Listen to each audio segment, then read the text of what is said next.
Donc, je vais vous parler aujourd'hui du pouvoir de la conscience. En effet, on voit souvent le travail personnel comme quelque chose de très long et de très compliqué, qui demande beaucoup de temps. Or, parfois, je ne dis pas tout le temps, parce que parfois il y a beaucoup de petit travail à faire.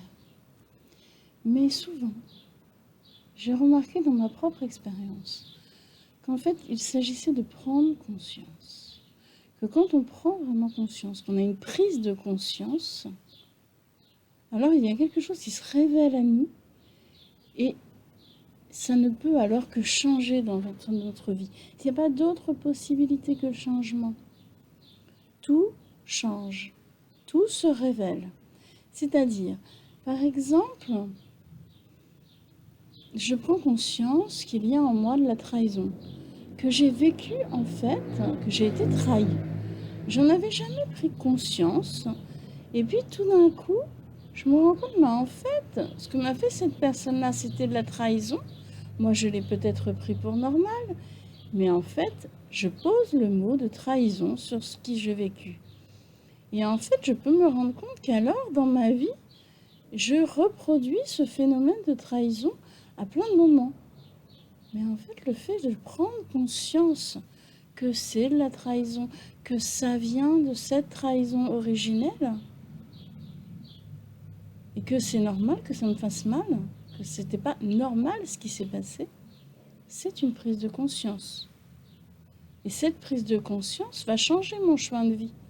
Puisqu'alors, chaque chose, je pourrais l'interpréter autrement et le comprendre.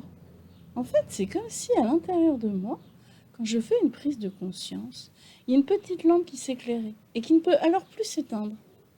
Si je garde conscience, mais vraiment une conscience, c'est-à-dire c'est pas une semi-révélation, c'est pas une semi-prise de conscience. Il faut que vraiment ça fasse en vous comme une libération. Ah ouais, c'était ça, quoi. Il n'y a pas d'autre choix. Ah oui, c'est ça.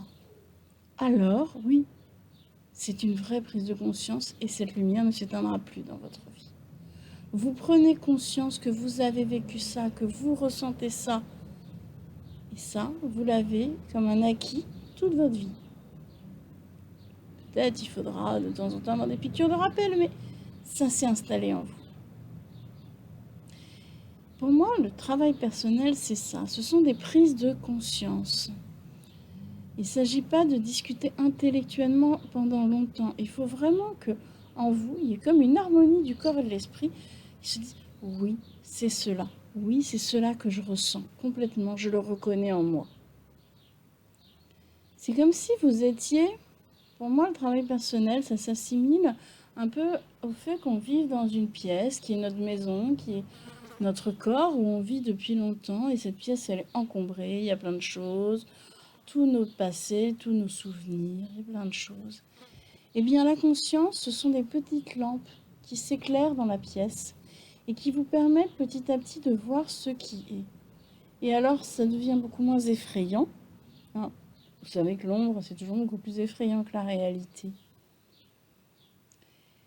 Ça devient plus vivant, plus éclairé.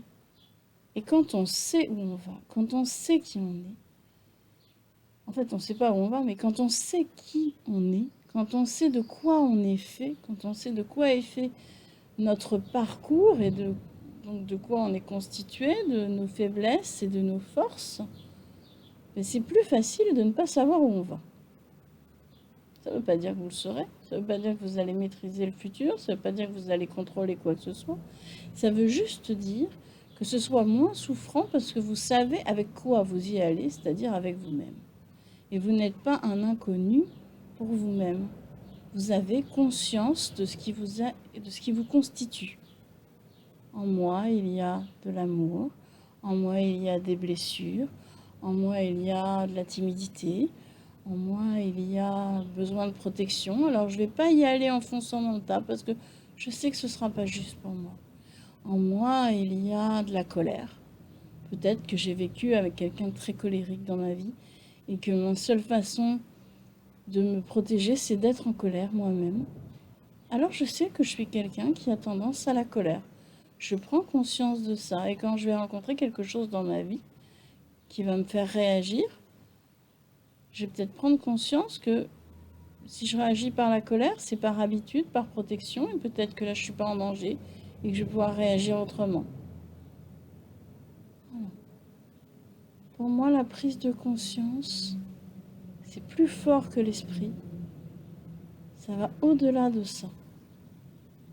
C'est quelque chose de total qui se révèle à vous et qui vous permet d'allumer une lumière sur votre chemin. Voilà. C'est dans ce but-là que j'ai constitué le groupe. Conscience de soi et de ses émotions, dont vous avez certainement vu les informations sur mes mails, pour vous accompagner et peut-être créer des déclics en vous, des prises de conscience qui vous permettront d'allumer toutes ces petites lumières pour que votre chemin s'éclaire petit à petit. Voilà, mais je vous souhaite une vie consciente et éclairée. Puis à bientôt.